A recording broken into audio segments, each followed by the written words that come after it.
Assalamualaikum warahmatullahi wabarakatuh.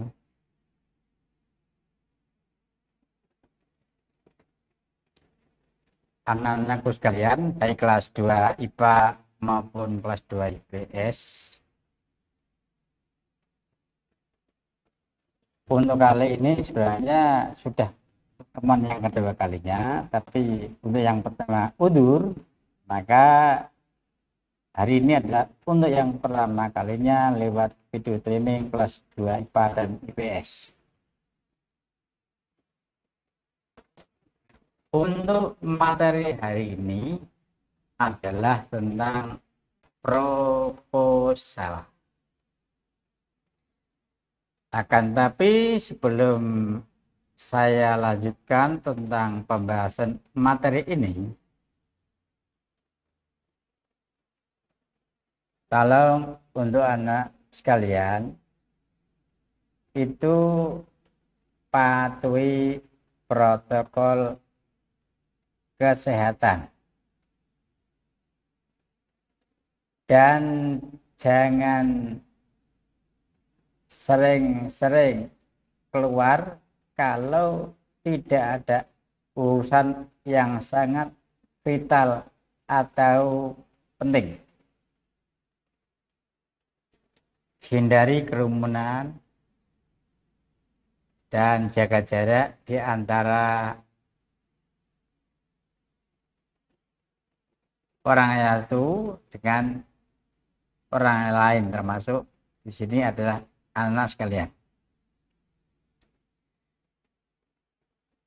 Kalau anak-anak sayang pada diri sendiri, keluarga, teman, maka patuhilah apa yang menjadi saran pemerintah, yaitu mencuci tangan, memakai masker, dan menjaga jarak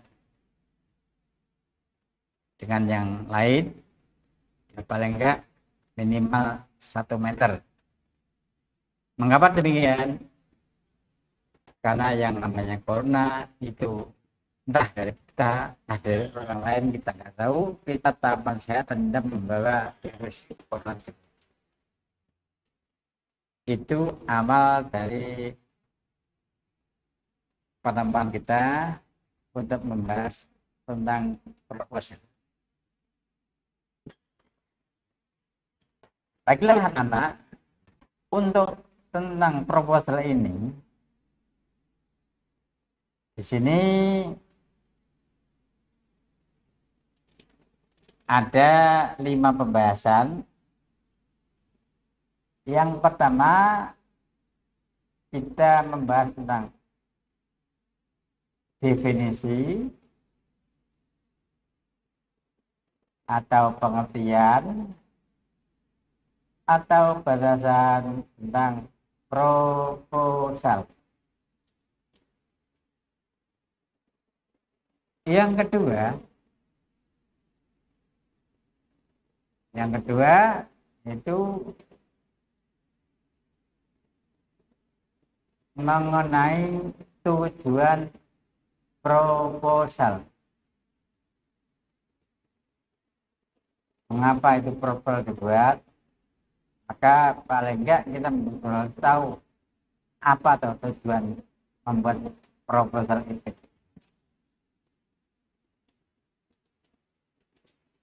Yang ketiga yaitu tentang fungsi atau kegunaan proposal itu apa. Yang ketiga yaitu fungsi atau gunaan tentang proposal itu untuk apa.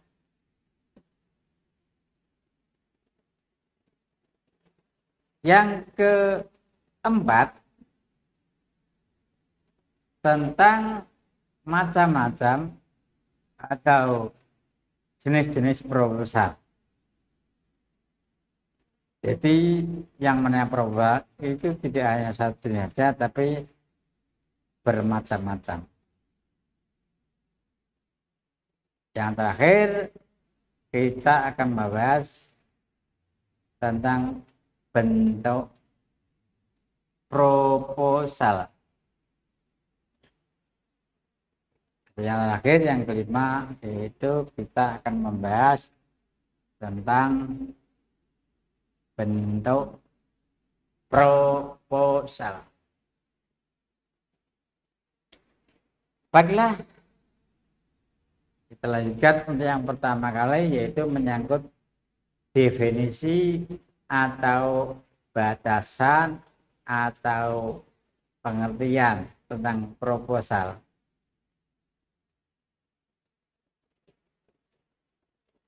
Sebelum kita membahas tentang pengertiannya, bagi anak-anak yang belum pernah mendengar atau membuat tentang proposal, itu tentu akan bertanya-tanya seperti apa itu proposal itu. Sebenarnya proposal itu artinya rancangan atau rencana. Mungkin anak pendengar itulah proyek proposal, itu artinya rencana kerja atau rancangan kerja. Untuk pengertian proposal ini, mengapa ini proposal? Karena apa? Ini suatu rancangan yang ditulis, rencana atau rencana tulis. Nah, saya yakin setiap anak melakukan sesuatu di rumah itu mesti ada rancangan, ada rencana. Itu pasti. Tapi nggak tahu kalau itu adalah suatu rancangan atau rencana. Mengapa demikian? Itu tidak tertulis. Misalkan anak-anak sejak tadi malam, oh besok pagi ada PR, rancangan atau rencana saya nanti setelah subuh, setelah sholat, saya harus apa, sampai ke akhir itu sudah namanya rancangan atau rencana. Hanya itu tidak anak-anak tulis. Tuh. Sedangkan yang namanya proposal ini bentuknya tulisan, rancangan yang berbentuk tulisan. Oleh karena itu, maka proposal bisa diartikan sebagai suatu rencana yang dituangkan dalam bentuk rancangan kegiatan, bentuknya atau dalam bentuk tulisan, rancangan atau rencana yang dituangkan dalam rancangan kegiatan dalam bentuk tulisan. Dan tulisan itu dijelaskan secara sistematis dan terperinci. Artinya sistematis itu adalah secara runtut, secara berurutan, itu sistematis. Dengan terperinci itu berarti dijelaskan secara detail dan lengkap, sehingga tidak bisa atau tidak menimbulkan pertanyaan-pertanyaan bagi si pembaca atau pemirsa. Itu adalah kurang lebihnya di dalam pengertian proposal.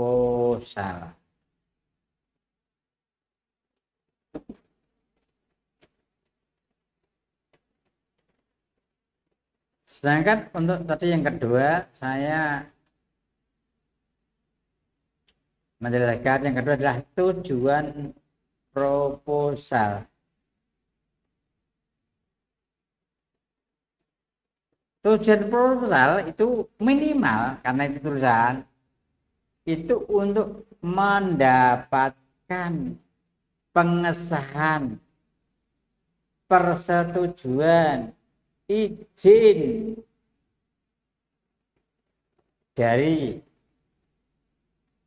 orang atau pimpinan yang berkompeten dengan proposal tersebut.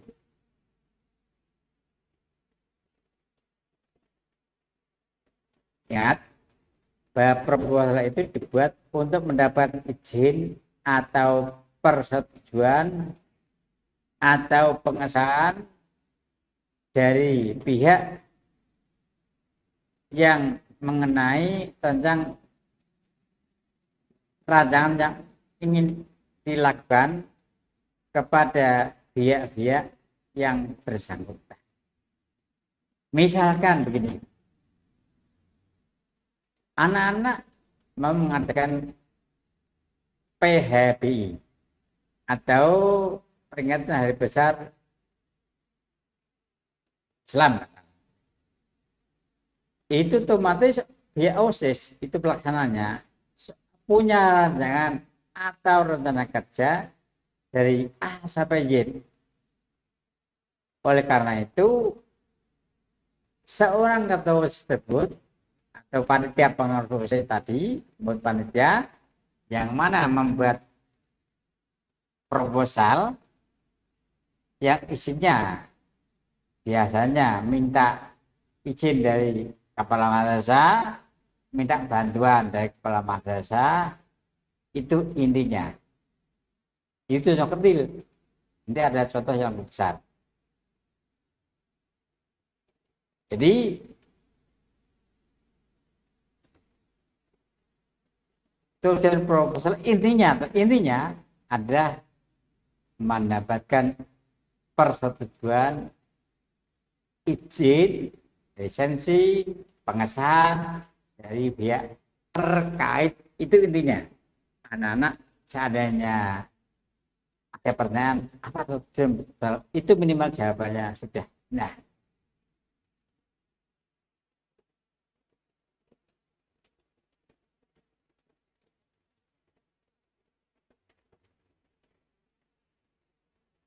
jadi tentang proposal ini ya, biasanya ada nama kegiatan, tujuan, terus apa namanya tempat, terus ada kepanitiaan, ada susun anggaran dan sebagainya.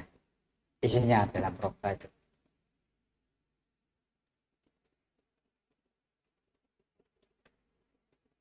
Sedangkan untuk fungsi proposal ini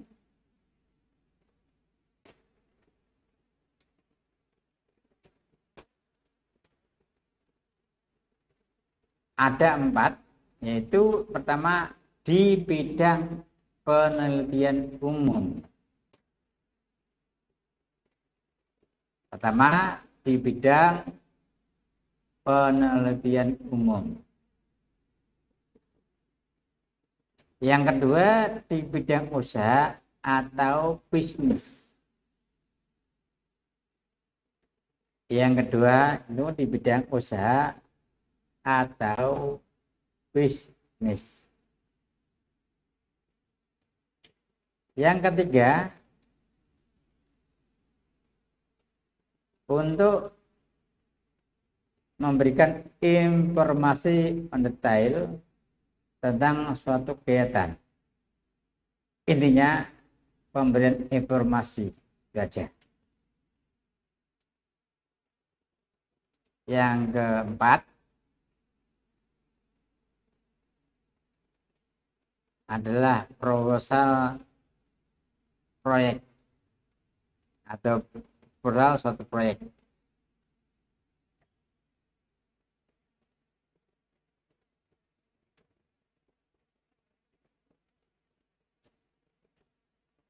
Baiklah, untuk yang pertama kali yaitu di bidang penelitian yang bersifat umum.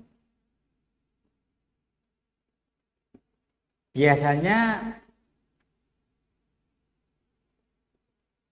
proposal ini berfungsi sebagai dasar untuk melakukan penelitian yang berhubungan dengan sosial, dengan sosial budaya, ya, berhubungan dengan sosial budaya, agama, ekonomi, dan bidang-bidang lainnya yang tidak disebutkan di sini, yang bersifat umum.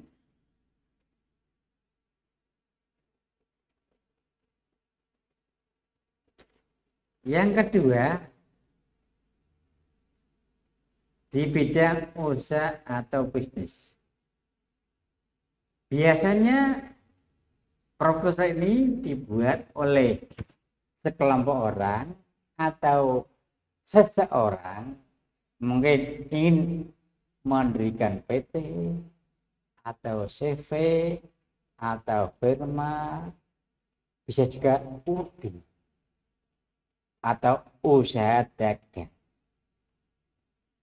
Nah, setelah biasanya proposal diajukan oleh pihak yang terkait, apa yang diperlukan aja, ada kurang atau lebihan, nanti baru cek oleh pihak yang terkait, baru dijelaskan, oh ini dan seterusnya, sehingga daya yang mengajukan kepada pihak yang terkait itu bisa terjadi sinkronisasi.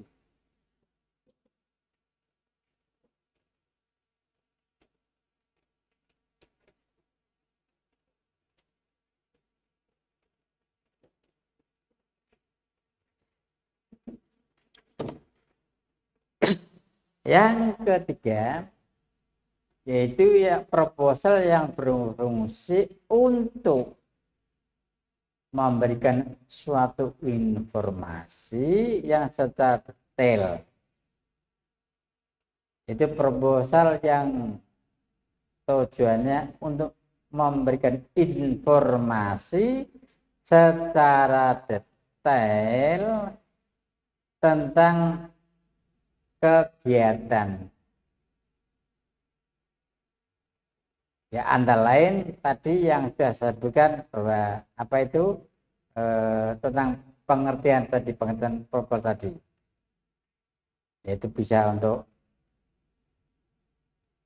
izin, bisa untuk pengesahan, bisa untuk memperoleh dana dan sebagainya.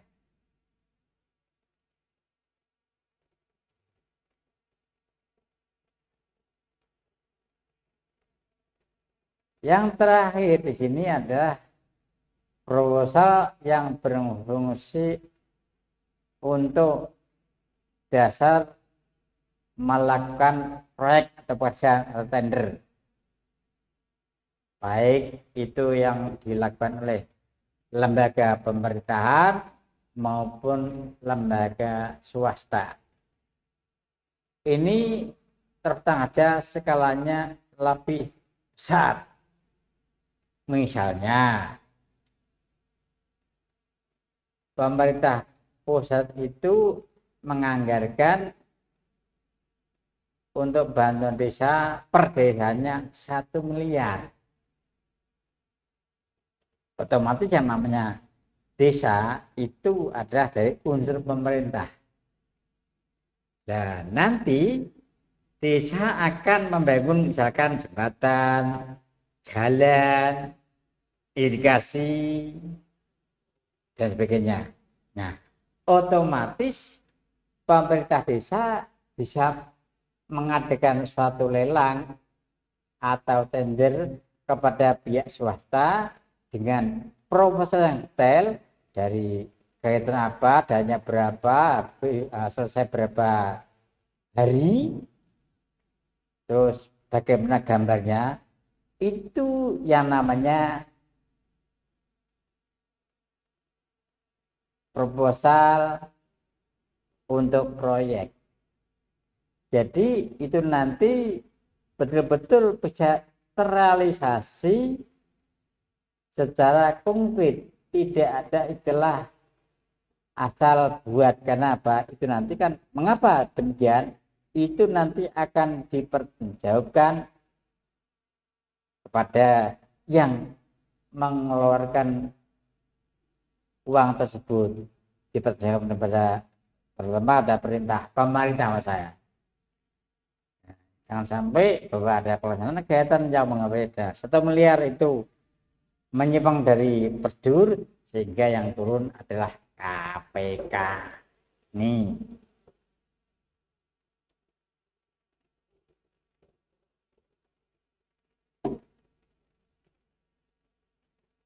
Yang keempat,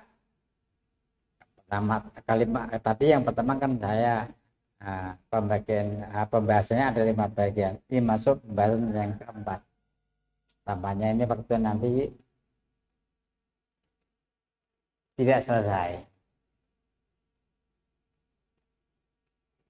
Untuk yang keempat itu ada yang namanya jenis proposal ya, jenis proposal.